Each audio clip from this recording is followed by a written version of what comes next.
courtroom erupted, not with voices. Those had been silenced by what they'd just witnessed. The eruption was deeper, primal. It was the sound of 70 people simultaneously holding their breath, then releasing it in a collective gasp that seemed to crack the marble walls of the federal courthouse. Detective Sarah Chen stood frozen at the witness stand, her testimony dying mid-sentence as she stared at the defendant's table. Her fingers, still gripping the microphone, began to shake so violently that the feedback screeched through the speakers like a wounded animal. Because there, sitting perfectly still beside the defense attorney, was a ghost, a German shepherd with distinctive amber eyes and a scar that ran from his left ear to his muzzle, a scar she'd kissed 1,000 times during those final, desperate nights 3 years ago. The dog's ears were forward, alert, and his gaze was locked on her with an intensity that made her knees buckle. The prosecution attorney was still talking, something about evidence and testimony, but his words dissolved into white noise. Sarah's world had narrowed to a single impossible truth. Ajax was alive. The same Ajax she'd buried. The same Ajax whose flag draped the casket she'd saluted with tears streaming down her face while bagpipes played and her captain spoke about sacrifice and honor. The same Ajax whose collar still hung above her fireplace, whose favorite tennis ball she still kept in her patrol car's glove compartment because she couldn't bear to throw it away. Detective Chen, the judge's voice cut through her paralysis. Detective Chen, are you able to continue? She tried to speak, tried to explain that everything they thought they knew was wrong, that the defendant sitting 20 feet away wasn't just accused of corruption and evidence tampering, he was sitting next to a miracle that shouldn't exist. But Ajax moved first. The dog rose slowly, deliberately, his eyes never leaving Sarah's face. The defense attorney tugged at his leash, confused as Ajax took one step forward, then another. The bailiff moved toward them, but something in the dog's posture, not aggressive but utterly determined, made everyone freeze. Ajax sat down in the center of the courtroom aisle, perfectly straight, tail curled around his front paws in the exact position Sarah had taught him during their first week together 4 years ago. The position that meant, I'm here, I'm ready. Whatever comes next, we face it together.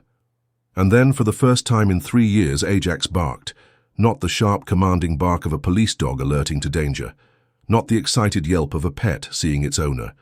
This was something else entirely, a sound so raw and full of longing that it seemed to echo from the very walls of the courthouse, bouncing off the high ceiling and the American flag hanging behind the judge's bench. Sarah's testimony forgotten, she stepped down from the witness stand without permission, ignoring the judge's gavel and the shocked protests from both legal teams. Her legs moved without conscious thought, carrying her down the aisle toward the impossible. Ajax waited until she was 3 feet away, then broke his perfect sit and launched himself into her arms with such force that they both went down. Sarah hit the marble floor hard, but she didn't feel it. She couldn't feel anything except 80 pounds of warm, living, breathing dog pressed against her chest, his tongue finding her face, her hands buried in fur that was real and solid and there. The courtroom exploded into chaos around them, shouting, attorneys, a frustrated judge, clicking cameras from the press gallery, but Sarah heard only Ajax's panting in her ear and her own voice, broken and desperate, whispering the words she'd said every night for 3 years. I never stopped looking for you. I never stopped believing. What she didn't know, what no one in that courtroom could have imagined, was that Ajax's return wasn't a miracle. It was a warning. 4 years earlier, the K9 training facility in Quantico smelled like sawdust and determination. Sarah Chen had been a beat cop for 3 years when the opportunity came up, a chance to partner with one of the Bureau's elite detection dogs to become part of something bigger than traffic stops and domestic disturbance calls. She'd expected a seasoned police dog, maybe a Belgian Malinois with years of experience, and a chest full of commendations. What she got was Ajax. 18 months old, 72 pounds of barely contained energy, and a rap sheet of training failures that would have gotten any human recruit kicked out of the academy twice over. He's too smart for his own good, Sergeant. Martinez had explained, watching Ajax systematically destroy his third tennis ball of the morning. Passes every intelligence test we throw at him, but he won't follow protocols. Acts like he's thinking 3 steps ahead of everyone else in the room. Sarah had knelt down and looked into those amber eyes, seeing something that reminded her of herself at 18, brilliant, stubborn, and utterly convinced that the world's rules didn't apply to her. "What's his story?" she'd asked. "Came from a breeding program in Germany. His bloodline goes back 4 generations of police and military dogs, but his litter, something went wrong. 3 of his siblings died in training accidents. Freak incidents, the kind that never happen. Ajax was the only survivor." Sarah had reached out her hand, palm up, letting Ajax decide whether to trust her. He'd studied her for a long moment, then placed his massive paw in her palm with a gentleness that belied his size. That was the beginning. The next 6 months had been a blur of 18-hour days, of learning to read each other's signals, of building the kind of trust that could only exist between 2 beings who understood that their lives might depend on each other. Ajax learned to detect explosives, drugs, and firearms with an accuracy that amazed even the veteran trainers. Sarah learned that her partner was indeed thinking 3 steps ahead. He could anticipate her commands before she gave them, read her body language better than most humans, but it was the quiet moments that had truly bonded them. The nights when Sarah worked late at her desk and Ajax would rest his head on her feet, a warm, steady presence that reminded her she wasn't alone. The mornings when she'd wake up from nightmares about her father's death in the line of duty, and Ajax would somehow know, would press his cold nose against her hand and stay there until her breathing returned to normal. Ajax, for his part, had been born into violence.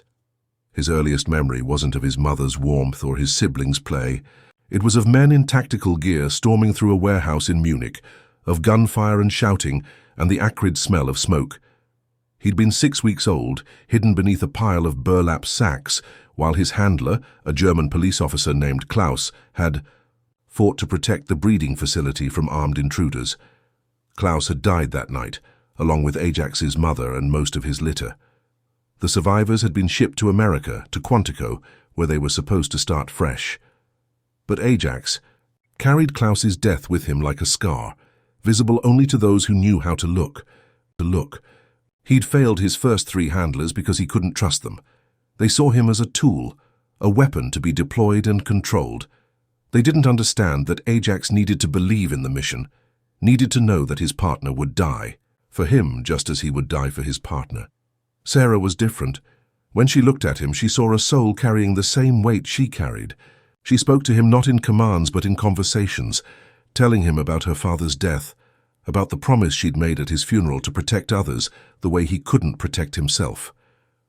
"We're both a little broken," she'd whispered to him. One night during their final week of training, her fingers working through the fur around his ears. "But maybe that's what makes us strong." Ajax had pressed closer to her then, understanding in a way that transcended language that they were no longer handler and dog. They were partners. They were family. Their first deployment had been to the Baltimore field office, where they'd spent 18 months building a reputation as one of the most effective K-9 teams on the East Coast. They'd located a kidnapped child in an abandoned subway tunnel. They'd uncovered a drug smuggling operation that had eluded the DEA for 2 years. They'd prevented 3 potential terrorist attacks, Ajax's nose detecting explosive materials that the most sophisticated equipment had missed. But their most important case, the one that would ultimately destroy everything, had started with a routine call. 3 years ago. The warehouse district in southeast Baltimore looked like every other crime scene Sarah had worked. Abandoned buildings, broken windows, and the lingering smell of decay that seemed to permeate places where hope had died. But Ajax's behavior was different that morning. Instead of his usual eager anticipation, he was hesitant, his ears constantly swiveling as if he was listening for something the humans couldn't hear. "What is it, boy?" Sarah had asked, running her hand along his back as they approached the warehouse where a body had been discovered. Ajax had looked up at her with those amber eyes, and for just a moment, Sarah could have sworn she saw fear there. Not the healthy caution of a well-trained police dog, but something deeper, something that seemed to say this isn't what it appears to be. The victim was a federal prosecutor named Michael Harrison, found dead in what appeared to be a drug deal gone wrong.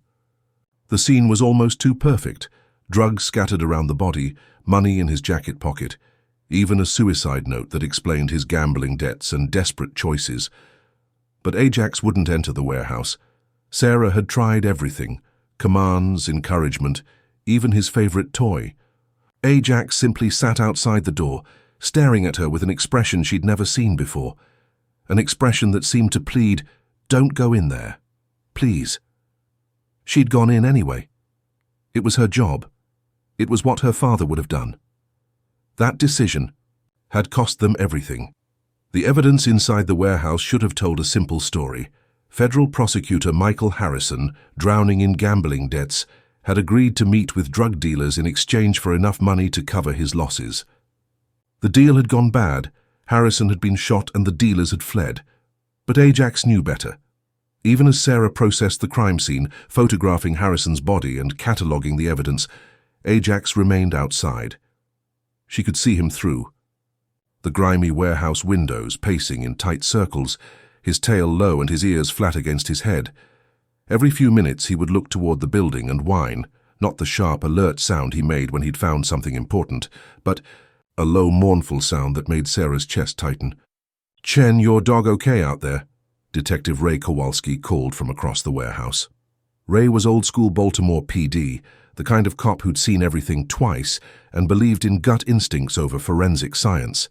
He'd worked with K9 teams before and had never seen a dog refuse to enter a crime scene. "He's fine," Sarah replied automatically, but her eyes kept drifting to the windows. Ajax had stopped pacing and was now sitting perfectly still, staring directly at her. Even from 50 feet away, she could feel the intensity of his gaze. The investigation moved forward according to protocol. Harrison's financial records revealed exactly what the scene suggested: massive gambling debts, desperate borrowing, and a life spiraling out of control. His phone records showed calls to known drug dealers in the weeks before his death. Even his wife confirmed that he'd been acting strangely, taking mysterious meetings and refusing to explain where he was going. But the details began to feel rehearsed, too convenient. Harrison's suicide note was typed, not handwritten. The drugs found at the scene were exactly the type he'd been prosecuting in his final case. The timing of his death, just 3 days before he was scheduled to testify against a major trafficking organization, felt suspiciously convenient. Sarah found herself thinking about Ajax's refusal to enter the warehouse, and the more she thought about it, the more it bothered her. In 18 months of partnership, Ajax had never hesitated. He'd charged into burning buildings, descended into flooded basements, and tracked suspects through the most dangerous neighborhoods in Baltimore. Fear wasn't in his vocabulary, unless he was trying to protect her from something. 3 days after Harrison's death, Sarah decided to test her theory. She drove back to the warehouse district, parked a block away, and walked Ajax toward the building where Harrison had died. The moment they turned the corner and the warehouse came into view, Ajax stopped dead. His entire body went rigid, every muscle tense. His hackles rose slowly, and he began to emit a low growl that Sarah had never heard before. Not the warning growl of a dog preparing to attack, but something deeper, more primal. Something that spoke of ancient instincts and dangers that couldn't be seen or smelled, only felt. "What is it, Ajax?" Sarah whispered, crouching beside him. "What do you know that I don't?" Ajax turned to look at her, and the expression in his eyes made her breath catch. It was the same look he'd given her that first day at Quantico, when he'd placed his paw in her palm. But now it carried a weight of knowledge, of secrets that he couldn't share in any language humans would understand. That night, Sarah spread Harrison's case files across her kitchen table and studied them while Ajax lay at her feet. Usually he would doze while she worked, one ear always alert for her movements. But tonight, he remained fully awake. His head raised, his eyes moving constantly between Sarah and the front door. The more Sarah read, the more convinced she became that Harrison's death wasn't what it appeared to be. The prosecutor had been working on Operation Clean Sweep, a massive federal investigation into police corruption in Baltimore. His final case involved not just drug dealers, but the cops who'd been protecting them. Harrison had been scheduled to testify about evidence that could have sent a dozen officers to prison, including several high-ranking supervisors. But the evidence had died with him. His computer had been wiped clean before his death. His office files had been mysteriously misfiled. Even his backup notes had vanished from the federal building's supposedly secure servers. Someone had wanted Michael Harrison dead, and they'd had the resources and connections to make it happen cleanly. Sarah was so absorbed in the files that she almost missed the subtle change in Ajax's posture. His ears had gone from alert to flat against his head, and he was staring at the front door with an intensity that made her skin crawl. Then she heard it, the soft scrape of footsteps on her front porch. Ajax rose silently, moving between Sarah and the door. Every line of his body spoke of coiled tension, of a predator preparing to defend his pack. But he didn't bark. Something told him that stealth was more important than intimidation. Sarah reached for her service weapon, moving carefully to avoid making any noise. Through the window beside her door, she could see a shadow on her porch, someone standing just outside the range of her porch light, waiting.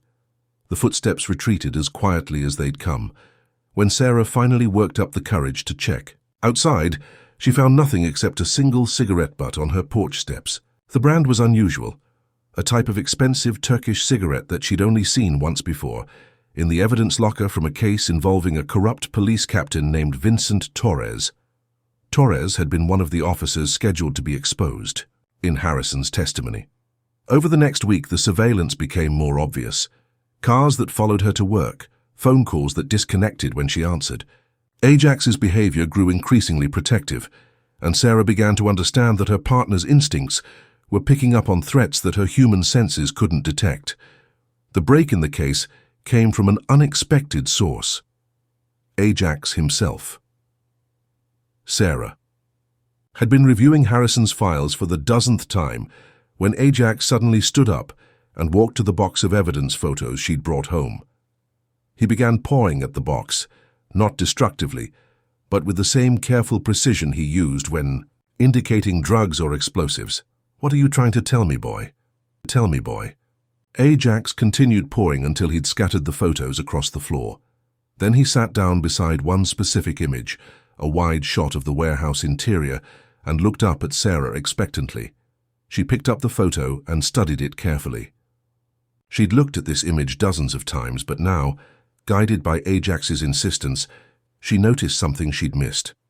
In the far corner of the warehouse, barely visible in the shadows, was a small object that didn't belong with the rest of the scene. Sarah got her magnifying glass and examined the object more closely. It was a dog collar, expensive leather with metal studs, the kind used for large aggressive breeds.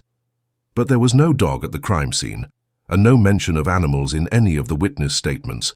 The collar meant someone else had been in that warehouse. Someone with a dog trained for violence. Someone who'd been careful to stage Harrison's death but had made one small mistake. That night, as Sarah sat at her computer researching dog collars and trying to trace the specific brand, in the photo, Ajax did something he'd never done before. He left his usual spot at her feet and positioned himself directly in front of the door as if standing guard. His instincts were right to be protective. Because at that very moment, in a luxury penthouse across town, Captain Vincent Torres was making a phone call that would change everything. "The K9 cop is getting too close," Torres said into his encrypted phone. "She's looking at the Harrison case again, and that damn dog of hers. It's like he knows something." The voice on the other end was cold, professional. "Dogs can't testify in court, Captain." "No, but they can find evidence. And Chen trusts that animal more than she trusts her own instincts. If Ajax leads her to the right place, then we handle it the same way we handled Harrison. Accidents happen, even to police dogs." Torres looked out his window at the city lights below. He'd been a cop for 28 years, had started with genuine intentions to serve and protect. But somewhere along the way, the money had become more important than the mission. The dealers had offered him more in a month than his pension would provide in a year. Now he was in too deep to stop. Harrison's death had bought them time, but only if the investigation stayed closed. If Sarah Chen and her impossible smart dog managed to uncover the truth, "Make it look authentic," Torres said finally. "A training accident maybe, or an attack during a drug bust, but make sure there's no coming back from it." Understood. And the handler? Torres hesitated for just a moment, thinking about Sarah, Chen's reputation, her dedication, the way she'd honored her father's memory by becoming the kind of cop Baltimore needed. "Whatever it takes," he said. He hung up the phone and walked to his window, looking out at the city he'd sworn to protect. Somewhere out there, a detective and her dog were getting closer to the truth. But if Torres had learned anything in his years of walking the line between law and crime, it was that truth was a luxury that dangerous men couldn't afford. Ajax and Sarah had no way of knowing that their investigation had signed their death warrant. All they knew was that the next morning would bring them one step closer to justice, or one step closer to the same fate that had claimed Michael Harrison. But Ajax's instincts were already preparing for what was coming. As Sarah finally went to bed, her partner remained at his post by the door, amber eyes alert, every sense attuned to the darkness outside. He'd failed to save Klaus in Munich. He'd failed to prevent Harrison's death by refusing to enter the warehouse. He would not fail Sarah. The warehouse operation was supposed to be routine. Sarah received the call at 5:47 a.m. on a Tuesday morning in October, 3 months after she'd first discovered the collar in Harrison's crime scene photos. Captain Rodriguez's voice was crisp and professional over the radio. "We've got a tip on a major drug operation. Warehouse district, same area as the Harrison case. Need K9 support for search and seizure." Ajax was already alert, sensing Sarah's tension as she reached for her tactical vest. But something felt different about this call. The timing was too convenient, the location too coincidental, and Ajax's behavior was setting off every alarm bell in her head. Instead of his usual eager anticipation for fieldwork, Ajax was reluctant to leave the house.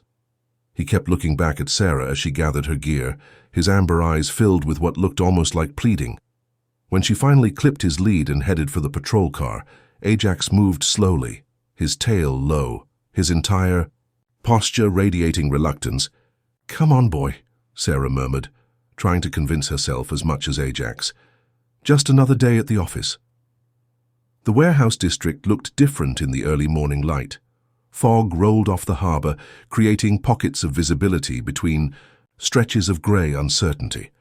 Sarah could see the shapes of other patrol cars already in position, their emergency lights cutting through the mist like warning beacons. Detective Kowalski met them at the staging area, his face grim. "Got a call from a reliable CI about 20 minutes ago. Says there's a major shipment going down in Warehouse 47. That's 3 buildings down from where we found Harrison." "Same criminal organization?" Sarah asked, though she already suspected. The answer: "Looks like it. Same players, same operation. Maybe Harrison stumbled onto something bigger than we thought." Sarah felt Ajax tense beside her, his body coiled like a spring.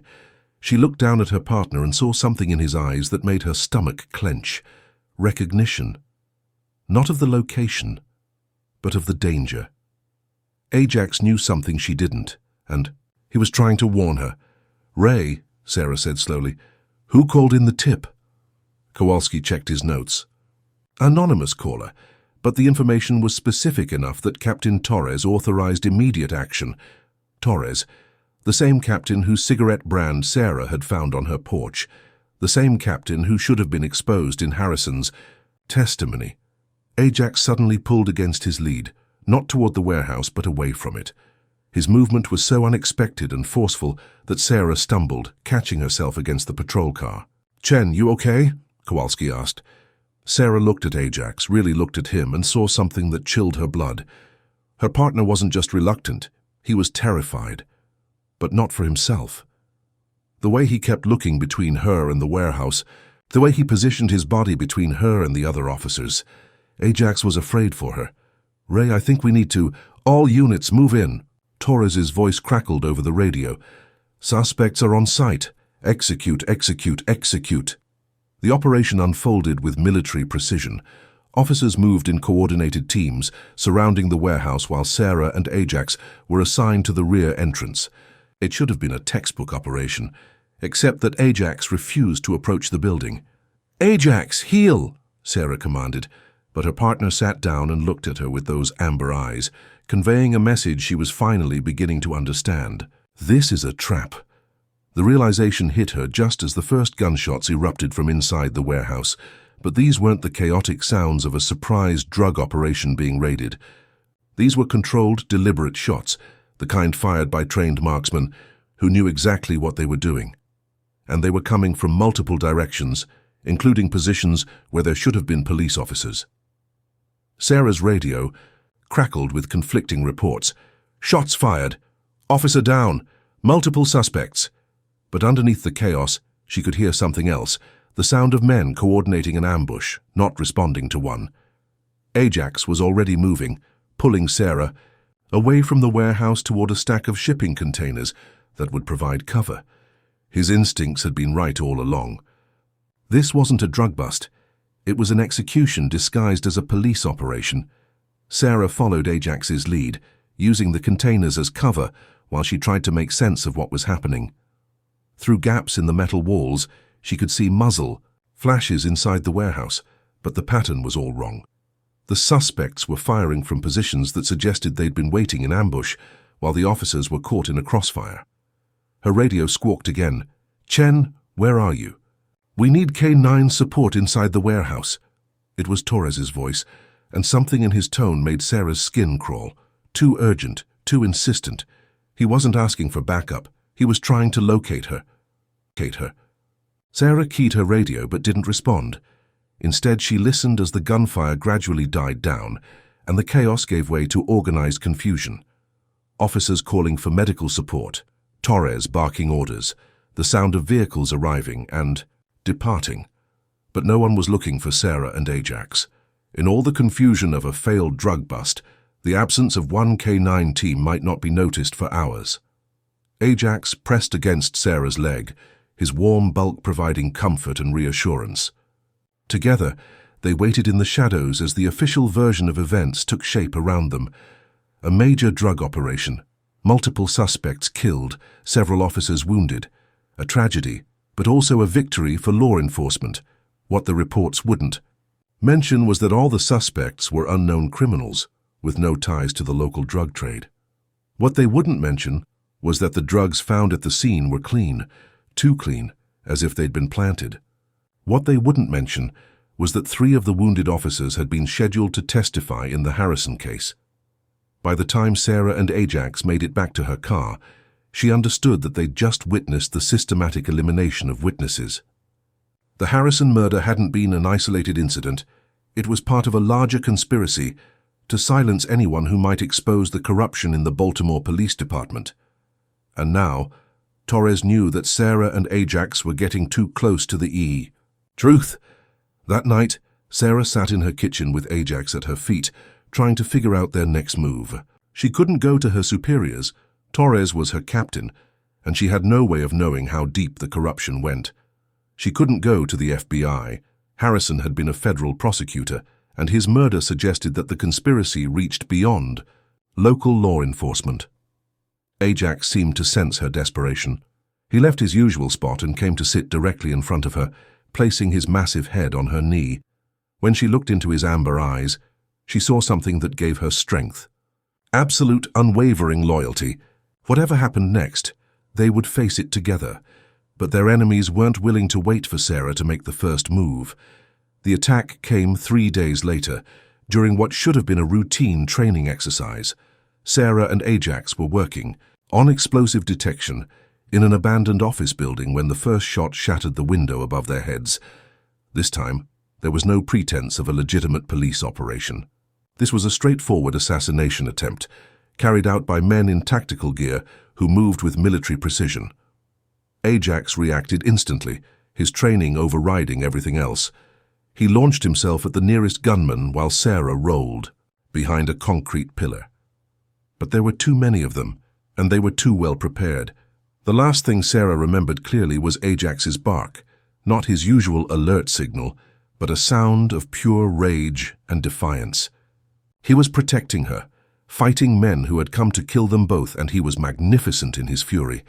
Then something exploded behind her, and the world went white. Sarah woke up in a hospital bed with the taste of ash in her mouth and a grief so profound it felt like drowning. Captain Torres sat beside her bed, his face arranged in an expression of somber sympathy. "I'm sorry, Chen. We did everything we could." The words didn't make sense at first. Sarah tried to sit up, but pain shot through her ribs and forced her back down. "What happened? Where's Ajax?" Torres looked away, and in that moment Sarah knew. The grief hit her like a physical blow, stealing her breath and making her vision blur. "He saved your life," Torres said quietly. "The building was rigged with explosives. When Ajax detected them, he tried to get you out, but the blast caught him. We found his body protecting yours." Sarah's world collapsed into a single devastating truth. Ajax was dead. The official report painted Ajax as a hero. He'd detected explosives in what the FBI determined was a terrorist training facility. During the evacuation, a secondary explosion had killed Ajax and severely injured Sarah. The terrorists had escaped, but their plot had been foiled thanks to the sacrifice of a brave police dog. It was a beautiful story. It was also a complete lie. Sarah knew the truth, or thought she did. She and Ajax had been targeted for assassination because they'd gotten too close to the Harrison murder conspiracy. The training facility had been a setup. The explosives had been planted, and Ajax had died protecting her from Torres's hired killers. But she couldn't prove it. The scene had been too damaged by the explosion to yield useful evidence. The supposed terrorists had vanished without a trace. And Sarah's memory of the attack was fragmented, compromised by the head injury she'd sustained. Worse, her credibility was destroyed. Torres spread word that the explosion had affected Sarah's judgment, that she was seeing conspiracies where none existed. Her accusations against him were dismissed as the paranoid delusions of a traumatized officer. Within 6 months, Sarah was quietly transferred to a desk job. Within a year, she'd been forced into early retirement on a medical disability. The official reason was PTSD and ongoing effects from her brain injury. The real reason was that she wouldn't stop asking questions about Ajax's death. For 3 years, Sarah lived in a world without answers. She kept Ajax's collar above her fireplace and his favorite tennis ball in what had been their patrol car. She attended therapy sessions where she was encouraged to process her grief and accept the reality of her loss. But she never stopped investigating. Sarah used her disability settlement to hire private investigators. She spent her retirement fund on legal fees, trying to force the department to release Ajax's autopsy report. She filed Freedom of Information Act requests for the evidence from the terrorist training facility and was told that the files were classified for national security reasons. Every lead dead-ended. Every witness disappeared or suddenly developed amnesia. Every piece of evidence vanished into the bureaucratic maze of law enforcement and federal agencies, and slowly, Sarah began to doubt herself. Maybe Torres was right. Maybe the explosion had damaged her mind as well as her body. Maybe Ajax really had died in a training accident, and her grief had twisted the memories into something more sinister. The breaking point came on the 3rd anniversary of Ajax's death. Sarah had driven to the cemetery where Ajax was buried, or where she thought he was buried, beneath a headstone that read, "Ajax, faithful partner, true hero." She'd brought his favorite tennis ball and a handful of the treats he'd loved, knowing it was foolish but needing the ritual of remembrance. She was kneeling beside the grave, talking to Ajax the way she talked to him when he was alive, when she heard footsteps behind her. "Touching," said a voice she recognized. "But you're mourning at an empty grave."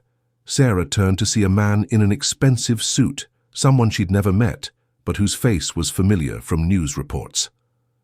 Federal agent Marcus Webb, the FBI investigator who'd taken over the Harrison case after the warehouse shooting.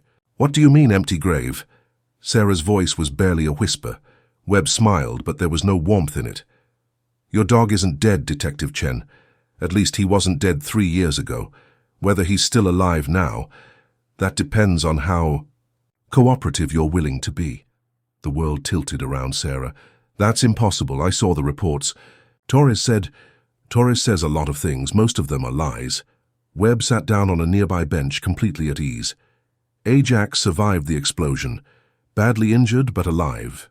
We acquired him for a special project. Acquired him? Sarah's voice was rising, attracting stares from other visitors to the cemetery. You stole him? We saved him. And we saved you too, though you may not see it that way. Torres wanted you both dead. We convinced him that a traumatized officer with a head injury was less dangerous than a martyr.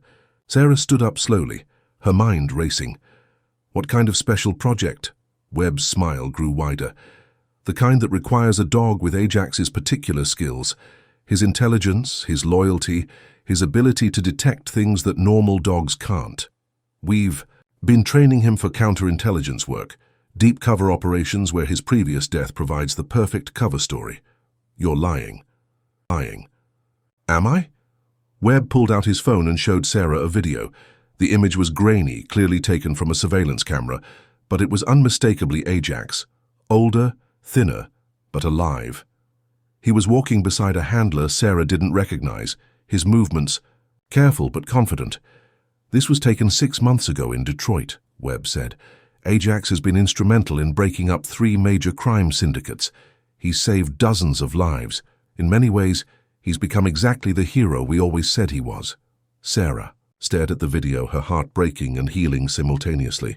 Ajax was alive. After 3 years of grief, 3 years of guilt for failing to protect him, Ajax was alive, but he was also enslaved. What do you want? Sarah asked. Your silence. Permanently. You stop investigating Harrison's death. You stop asking questions about Ajax, and you live out your retirement quietly. In exchange, Ajax continues his important work for national security. And if I refuse? Webb's expression hardened. Then Ajax's usefulness ends, and we have to make sure there are no loose ends. You've already seen how good we are at making people disappear.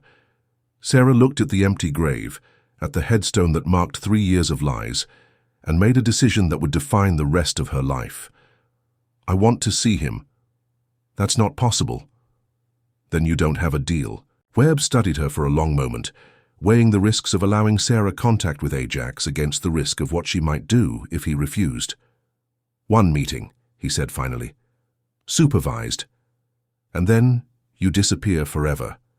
Sarah nodded, though every fiber of her being screamed against the compromise. She would see Ajax one more time, would get to tell him that she'd never stopped looking for him, never stopped believing, and then she would figure out how to destroy everyone who had taken him from her. The meeting was arranged for a nondescript office building in downtown Baltimore, the kind of place that could house anything from insurance adjusters to federal black sites. Sarah arrived 30 minutes early and spent the time in her car, trying to prepare herself for seeing Ajax after 3 years of believing he was dead.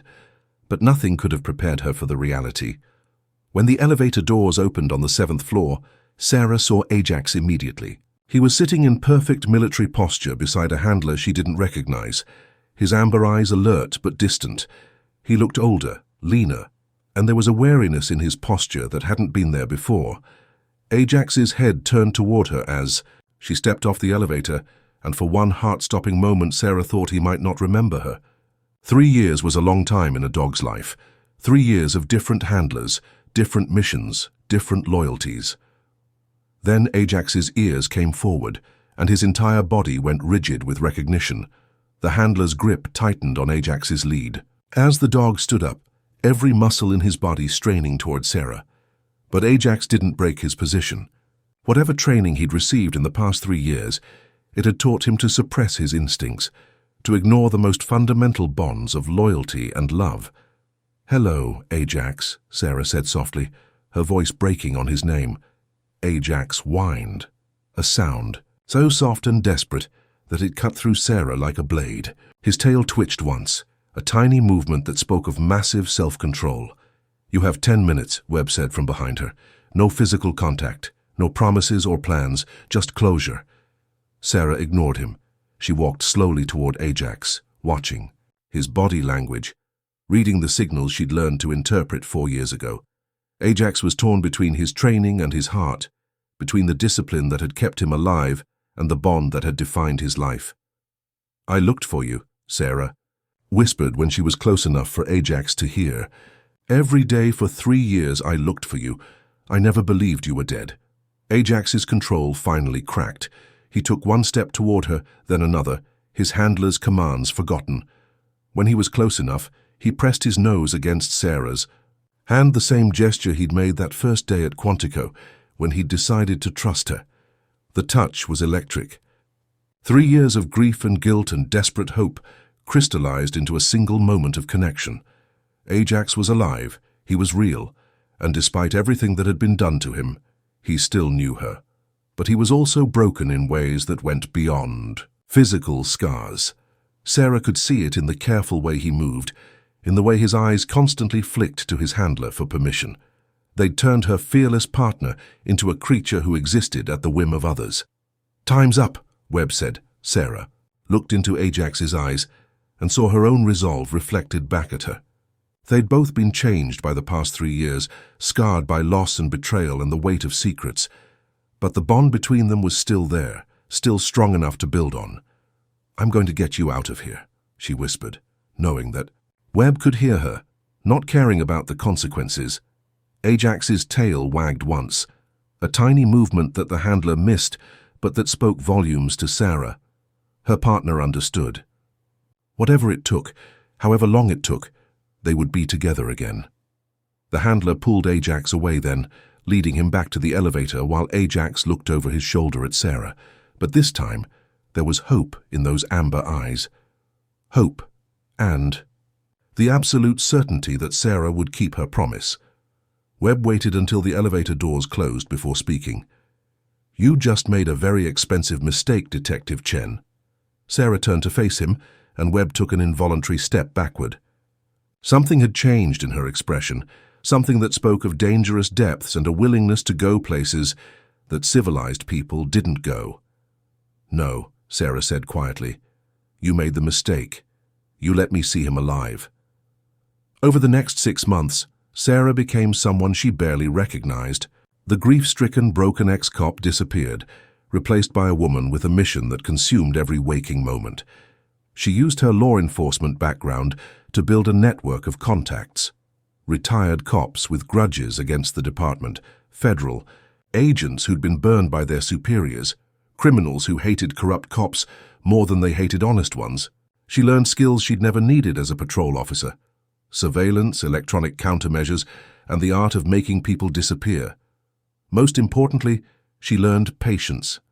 Sarah knew that a direct assault on Webb's operation would fail.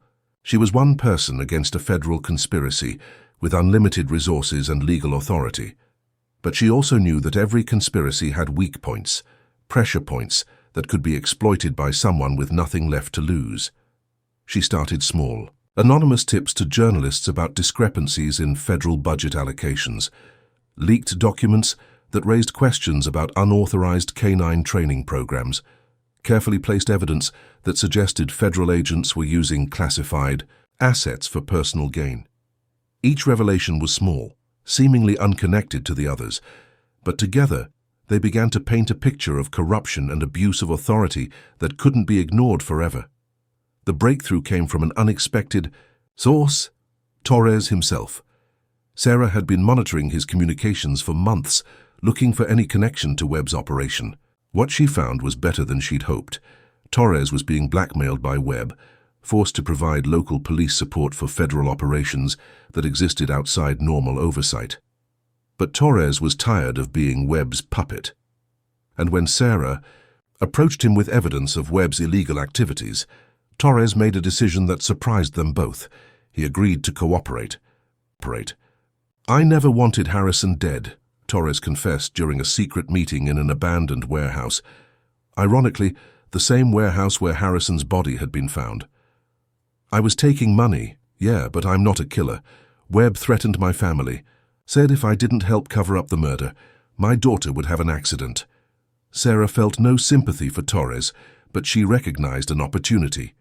"Help me get Ajax back, and I'll make sure Webb can never threaten your family again." "How?" Sarah smiled, and there was something predatory in the expression. "By destroying him so completely that he'll spend the rest of his life in a federal prison, watching his back and wondering who's coming for him next." The plan they developed was elegant in its simplicity. Torres would use his position to gather evidence of Webb's illegal activities, while Sarah worked her network of contacts to build a parallel case. When they had enough evidence, they would simultaneously release it to the media, the FBI's Internal Affairs Division, and a federal grand jury. But the real masterstroke would be Ajax himself. Webb's been using Ajax for off-the-books operations, Torres explained. Drug busts that aren't reported, evidence that disappears, witnesses who suddenly develop amnesia. Ajax is the perfect asset because officially he doesn't exist. So we make him exist again, Sarah said, very publicly. The federal courthouse was the perfect venue. Webb would be testifying in a corruption case involving another federal agent, routine testimony that no one would pay much attention to. But Sarah would be there as a witness in the same case, and Ajax would be there as Webb's retired canine partner, proof of the agent's dedication to law enforcement. What Webb didn't know was that Ajax had never forgotten his real partner.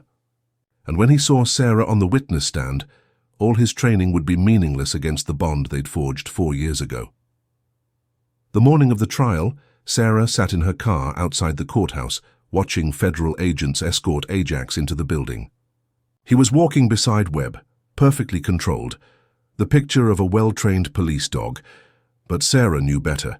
She could see the tension in Ajax's posture, the way his ears swiveled toward every sound. He was alert, waiting, ready for the moment when his training would be less important than his loyalty. As Sarah walked into the courthouse, she felt a calm certainty settle over her. For 3 years she'd been told that Ajax was dead, that her grief was misplaced, that her search for truth was the delusion of a damaged mind. In a few hours, the world would know that Ajax was alive. More importantly, they would know that federal agents had faked his death to steal him for illegal operations. And when the media started asking questions about one stolen police dog, they would inevitably discover the network of corruption and murder that had killed Michael Harrison and countless others. Sarah took her place on the witness stand and looked out at the courtroom. Ajax was sitting beside Webb at the defense table, alert and professional. But when their eyes met across the courtroom, Sarah saw recognition flare in those amber depths. The real trial was about to begin. The prosecution attorney was asking Sarah about routine evidence procedures when Ajax made his move. It started subtly, a shift in posture, ears moving from relaxed to alert. Webb noticed and tugged gently on Ajax's lead, a reminder to maintain position. But Ajax's attention was no longer on his current handler.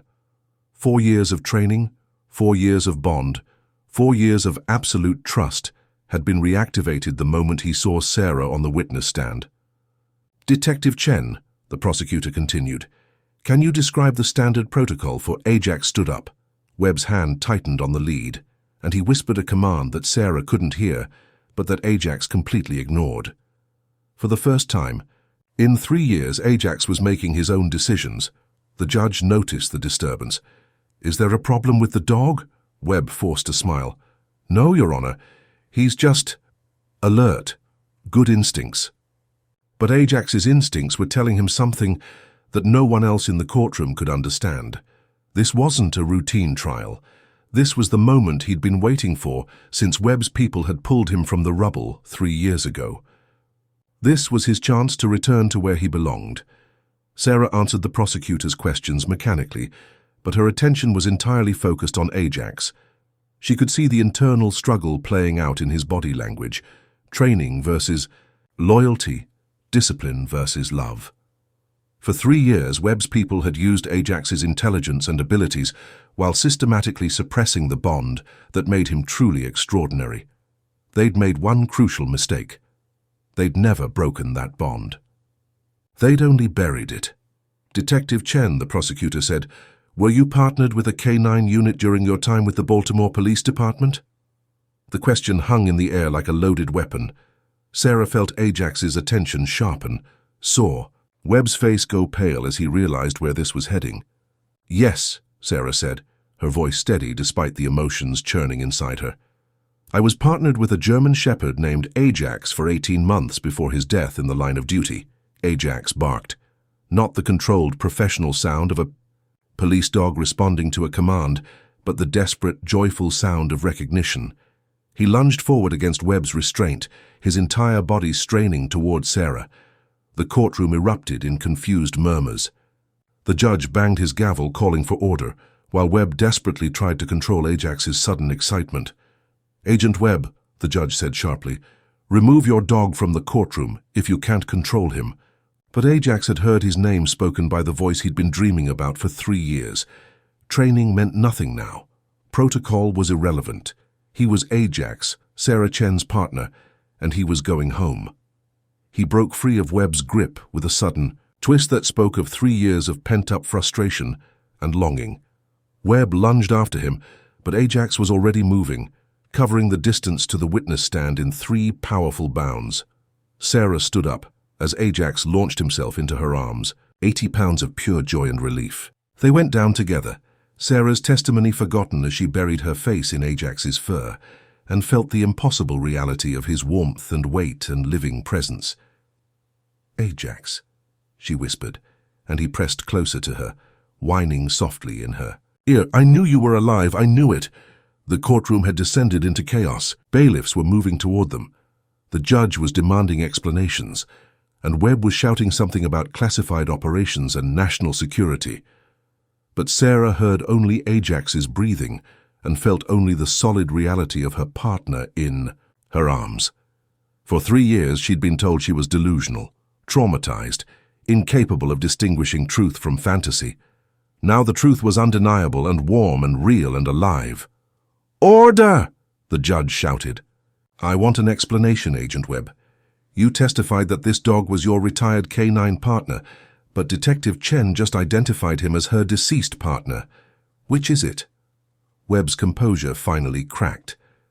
"Your Honor, this is a matter of national security. I can't discuss classified—" "The dog is classified?" The judge's voice dripped skepticism. "Agent Webb, you will explain this situation immediately, or I will hold you in contempt." Sarah stood up slowly, Ajax pressing against her legs, his solid presence giving her strength. "Your Honor, Ajax was reported killed in action 3 years. I was told he died protecting me during an explosion at a terrorist training facility. But he's very much alive, and he's been in federal custody this entire time." The media section of the courtroom erupted. Cameras that had been documenting a routine corruption trial suddenly had a much bigger story. A federal agent had apparently faked a police dog's death and stolen him for classified operations. Webb made one last desperate attempt to control the situation. "Your Honor, Detective Chen suffered severe head trauma in the incident she's referring to. Her identification may be compromised by... Ajax's growl cut through Webb's words like a blade. It wasn't the warning growl of a police dog or the aggressive sound of an attack animal. It was something primal and protective, the sound of a creature defending his pack against a threat.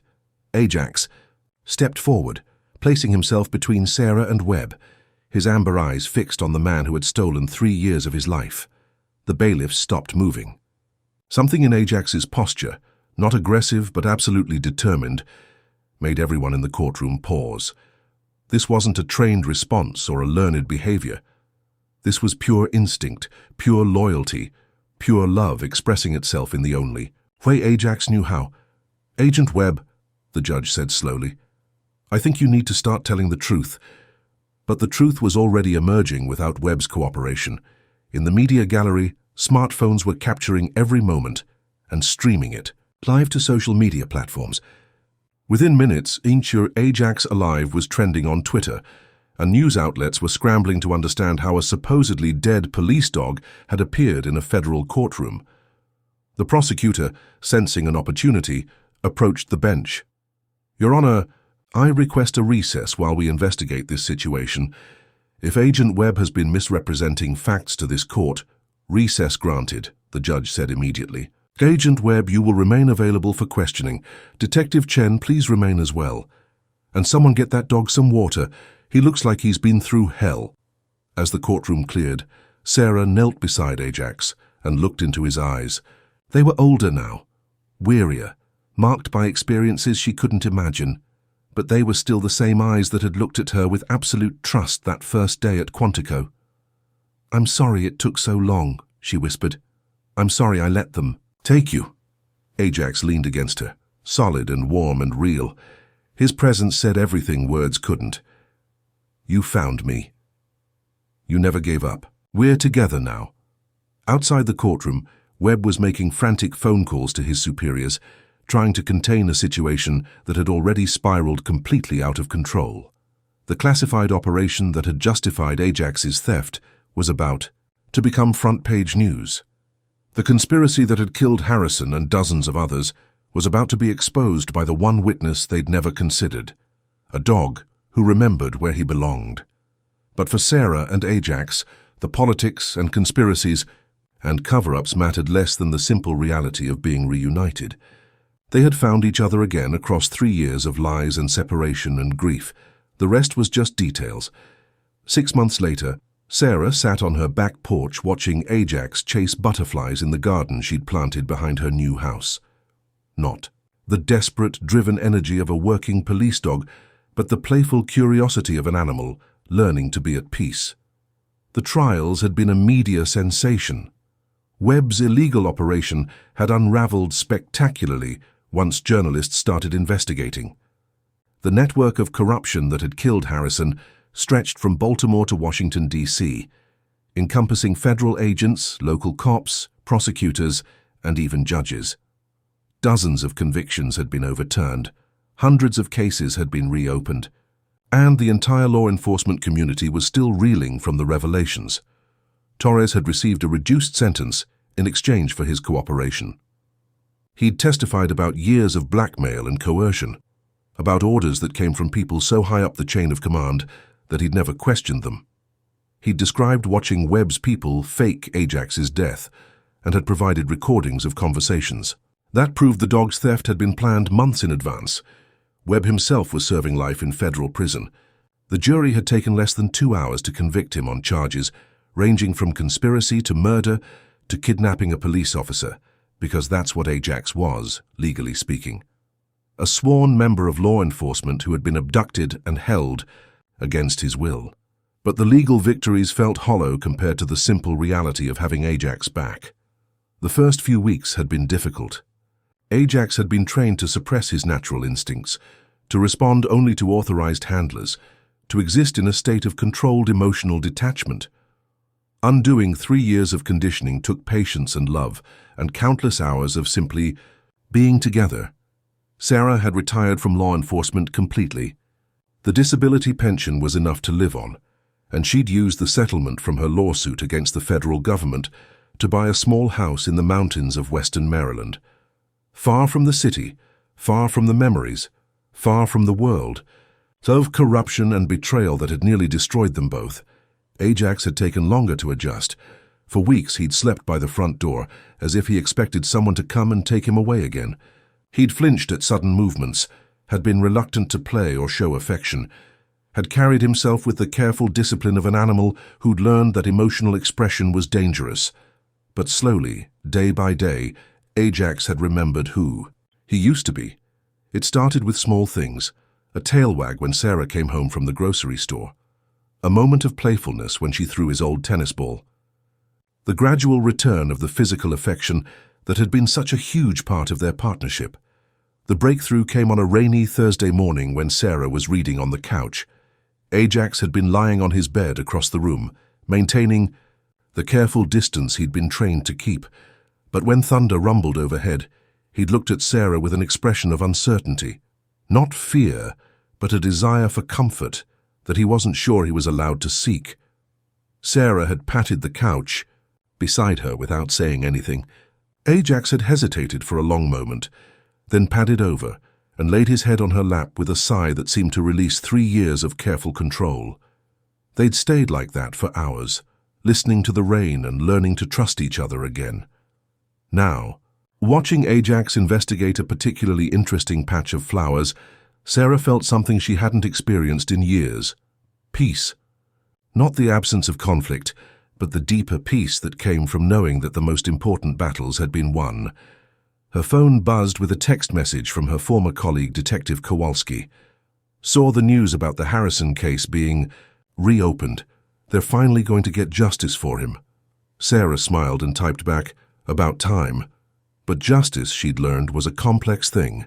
Harrison was still dead. Torres was still guilty of corruption, even if he'd been coerced. Webb's victims, the people who died because of evidence that disappeared, the criminals who'd escaped prosecution because of cases that were thrown, would never get their day in court. And Ajax would always carry the scars of 3 years in captivity, 3 years of being used as a tool instead of being cherished as a partner. But they were together. After everything, the lies, the betrayals, the grief, the desperate search for truth, they were together. And that was enough. Ajax finished his investigation of the flower bed and trotted back to the porch, his tail wagging and his amber eyes bright with contentment. He settled down beside Sarah's chair, close enough to touch but not demanding attention. Just present, just there, just home. Sarah reached down and